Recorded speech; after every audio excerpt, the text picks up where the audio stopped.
एकम राष्ट्रम इति तव वचनम विरुद्धम।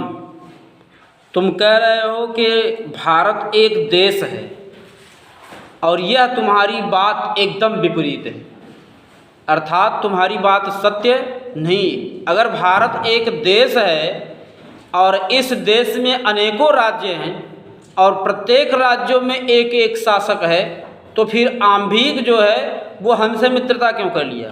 अगर भारत एक देश होता और शासकों का मत एक होता तो आम्भीक हमारी तरफ मित्रता नहीं करता।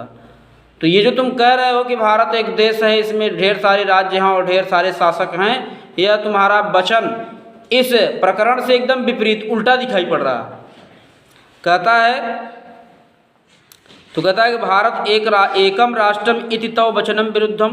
भारत एक देश है इति ऐसा तव तुम्हारा वचनम वचन या बात इस तरह से ऐसा तुम्हारा वचन विरुद्धम माने एकदम विरुद्ध है, उल्टा है। इह तावत राजानः जनाः च परस्परम द्रोहयति। कह रहे इस तरह से कह रहे तावत तब तक राजानः, कह रहे राजानः माने राजा, च माने और, जनाः माने लोग, राजा और प्रजा कह सकते हैं।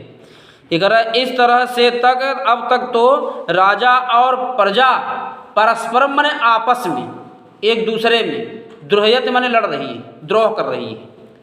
कह रहे अभी तक तो मैं देख रहा हूँ कि राजा और प्रजा आपस में ही लड़ रही है, लेकिन तुम कह रहे हो कि हमारा एक देश है भारत, उसमें बहुत ढेर सारे राज्य हैं और बहुत ढेर सारे शासक हैं, और मैं ये देख रहा हूँ कि वही शासक, वही राजा और प्रजा आपस में लड़ मर रही है, आपस में द्रोह कर रही है, विद्रोह कर रही है, आपस में मारी मारा कर ले रही, राज्य को छीनने के लिए या राज्य में किसी भी बात को लेकर के मारी मारा हो रहा है। तो वही चीज़ कह रहा है कि जो है फिर तो पुरराज कहता है कि तत्सर्वम अस्माकम आंतरिक विषय। राजा प्रजा आपस में संघर्ष कर रही है, द्रोह कर रही है, ये तो तुम देख रहे हो, लेकिन इस बात को तुम समझ नहीं पा रहे हो। क्या नहीं समझ पा रहे हो? कि भारतम एकम कर तत्सर्वम यह सब, तत्सर्वम यह सब अस्माकम आंतरिक विषय, यह हमारे अंदर की बात है, इसको तुम समझ नहीं पाओगे। बात समझ गए? जहाँ 10 लोग रहेंगे वह, जहाँ बर्तन ढेर रहेगा वहाँ एक दूसरे से टकराएगा ही। तो जहाँ एक परिवार में 40 सदस्य हैं तो किसी न किसी में विवाद, झगड़ा, लड़ाई, बात, बहस, बात समझ रहे हो? तो ये होता रहता है। तो कहता है ये तो आम बात है, ये तो हमारा आंतरिक विषय है, ये हमारे अंदर की बात है, इसको तुम नहीं समझ पाओगे। आज हम हो सकता है कि आज हम लोग झगड़े हैं, कल हो सकता है मिल जाएं। बात समझ रहे हो? तो वही कह रहा है कि जो है तत्सर्वम अस्माकम आंतरिक विषय, यह सब हमारा आंतरिक विषय है, अंदर की बात है। और कह रहे वाह्य शक्ति तत्र हस्ते क्षप असह्य यमनराज। हे यमनराज, वाह्य शक्ति बाहरी शक्तियों का, कह रहे तत्र माने वहाँ पर, हस्तक्षेप माने हस्तक्षेप, कह रहा है कि जो है असह्य माने असहनीय है, कठिना सहन करने योग्य नहीं होगा। कह रहे अगर कोई दूसरी शक्ति हमारे इस लड़ाई झगड़े में अगर हस्तक्षेप करेगी, व्यवधान डालेगी या बीच में टांग अड़ाएगी, तो यह हमारे लिए सहने योग्य नहीं है, इसको मैं बर्दाश्त नहीं करूँगा। कह रहे हम लोग आपस में लड़ रहे हैं, राजा प्रजा लड़ रही है, ये हमारी आंतरिक बात है। लेकिन अगर कोई बाहर विदेश से आकर के हमारे झगड़े में टांग अड़ाए या एक दूसरे से मिल जाए, जैसे लड़के पिता पुत्र में लड़ाई हो रही, तो आकर के कोई बाहरी दुश्मन पुत्र की तरफ मिल जाए, पिता की तरफ मिल जाए, तो ये असहनीय है, यह सहने योग्य नहीं। अगर इस तरह की शक्ति का प्रयोग कोई हमारी परिवार में करता है या हमारे भारत देश में करता है, तो मैं उसको बर्दाश्त करने वाला नहीं हूँ। तो वही कह रहा है कि वाह्य शक्ति तत्र हस्तक्षेप, वहाँ पर बाहरी शक्तियों का हस्तक्षेप हे यमनराज करे असह्य, कठिन सहन करने के योग्य नहीं है, अर्थात बाहरी शक्तियों का हस्तक्षेप मैं बर्दाश्त नहीं करूँगा। करें पृथक धर्मा, कहता है और क्या कहता है कि पृथक धर्मा, धर्म सबके अलग अलग, कोई हिंदू है, कोई मुस्लिम है, कोई सिख है, कोई ईसाई है, कोई क्रिश्चियन है, कोई क्या है। बात समझ रहे हो? सबके धर्म अलग अलग हैं, सबके भगवान अलग अलग हैं। तो कह रहे हैं लेकिन हम लोगों की मंजिल क्या है? एक है। भले हम इस स्कूल में पढ़ाते हैं, लेकिन हमारे लिए सभी स्कूल बराबर है, हमारे सभी स्कूल के बच्चे हमारे लिए एकदम समान। बात समझ रहे हो? तो वही कह रहा है कि पृथक धर्मा, धर्म अलग है, पृथक भाषा भूषा, भाषा भूषा का मतलब भाषा बोलने वाली भाषा भी अलग है, हम हिंदी बोल रहे हैं, हो सकता है भारत में कहीं दूसरी जगह जाएं, कुछ दूसरे स्थान पे जाएं तो कोई तमिल बोलेगा, कोई कर्नाटक बोलेगा, कोई कन्नड़ बोलेगा, कोई मलयालम बोलेगा, अनेकों तरह की भाषाएं। तो कह रहा है पृथक भाषा, भाषा पृथक है, भूषा, भूषा माने वेशभूषा, पहनने का पहनावा जो होता है, पहनावा भी सबका अलग अलग है। हम शर्ट पैंट पहन रहे हैं, दक्षिण भारत में जाएंगे देखें तो केवल शर्ट और धोती, कपड़ा धोती पहनते हैं। बात समझ रहे हो? नागालैंड कोहिमा की तरफ जाएंगे, वहाँ के लोगों का पहनावा कुछ दूसरा, वहाँ के लोगों की वेशभूषा कुछ दूसरी है।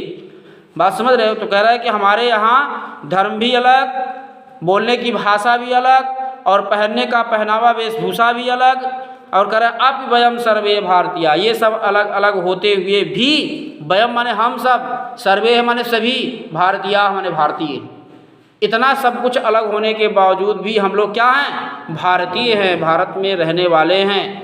तो कह रहा है, फिर कह रहा है विशालम अस्माकम राष्ट्रम, कह रहा है विशालम अस्माकम राष्ट्रम, कह रहा है हमारा, अस्माकम माने हमारा, राष्ट्रम माने देश, विशालम माने बहुत बड़ा है। कहता है कि हमारा देश क्या है? बहुत बड़ा है। कह रहा है कि जो है इसमें अलग अलग धर्म, अलग अलग भाषा और अलग अलग वेशभूषा को धारण करने वाले व्यक्ति हैं, लेकिन उसके बावजूद भी हम सब एक भारतीय हैं, भारत में रहने वाले भारतीय हैं, और हमारा देश बहुत बड़ा है। कह रहा है तथाई, कैसे बड़ा है मैं तुमको बताता हूँ। तथाई मैंने कह रहा है जो है मैं तुमको बताता हूँ कि उत्तरम यत् समुद्रस्य हिमाद्रश्च दक्षिणम वर्षम तद भारतम नाम भारती तत्र संतति। कह रहा है वर्षम तद, वर्षम माने देश, तद माने उस, भारत माने भारत, भारतम कह रहा है वह देश भारत, कह रहा है वह उस देश का नाम भारत है। नाम भारतम तद वर्षम, तद माने उस, वर्षम माने देश, कह रहा है नाम माने नाम, भारत, भारत माने भारतम, कह रहा है उस देश का नाम भारत है, और भारती तत्र संतति, संतति माने पुत्र या संतान, तत्र माने उसकी, कह रहे वहाँ पर, कह रहे भारती माने भारती माने भारत में रहने वाले लोग, कह रहे हम भारत में रहने वाले लोग भारत देश के क्या हैं? संतान हैं। कह रहे वह देश, कह रहे भारत नाम का देश है, और उस भारत देश में रहने वाले भारतीय हम उसकी क्या हैं? संतान हैं। कह रहे कैसे? कह रहे उत्तरम यत, उत्तर तक, कह रहे उत्तर में, अगर उत्तर दिशा की बात करें तो कह रहे समुद्रस्य, समुद्र, हिमाद्रश्च दक्षिणम, और हिमालय में क्या है? कह रहे दक्षिण में क्या है? हमारे भारत के दक्षिण में क्या है? हिमालय पर्वत है, और उत्तर में क्या है? समुद्र है। जहाँ तक इस अंत होता है, जब इसका अंत होता है इसकी सीमा का, तो वहाँ से समुद्र प्रारंभ हो जाता है उत्तर दिशाओं में, और दक्षिण की दिशाओं में क्या है? बात समझ रहे हो? तो वही कह रहा है कि जो है उत्तर यत समुद्रस्य हिमाद्रैश्च दक्षिणम, कह रहा है जो है दक्षिण में जो दक्षिण की जो एरिया है, दक्षिण माने, दक्षिण कहने का मतलब यह है कि अब मैप कैसे बनता है भारत का, आप समझ जाइए कि ऊपर क्या है, अगल बगल क्या है, नीचे क्या है, ऊपर उत्तर, नीचे दक्षिण, ऊपर उत्तर होता है, हाँ, कश्मीर की तरफ उत्तर होता है, नीचे तमिलनाडु की तरफ क्या होता है? केरल की तरफ दक्षिण होता है, फिर पाकिस्तान की तरफ क्या होता है? पूरब होता है कि पश्चिम होता है? हाँ, पश्चिम होता है, और असम की तरफ क्या होता है?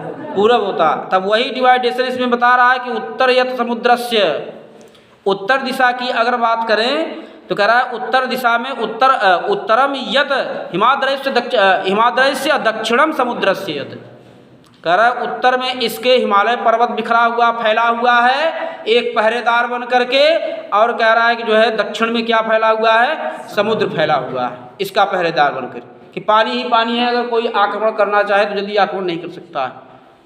और इसके उत्तर में पर्वत ही पर्वत है, अगर कोई सोचे कि लांग कर हम भारत में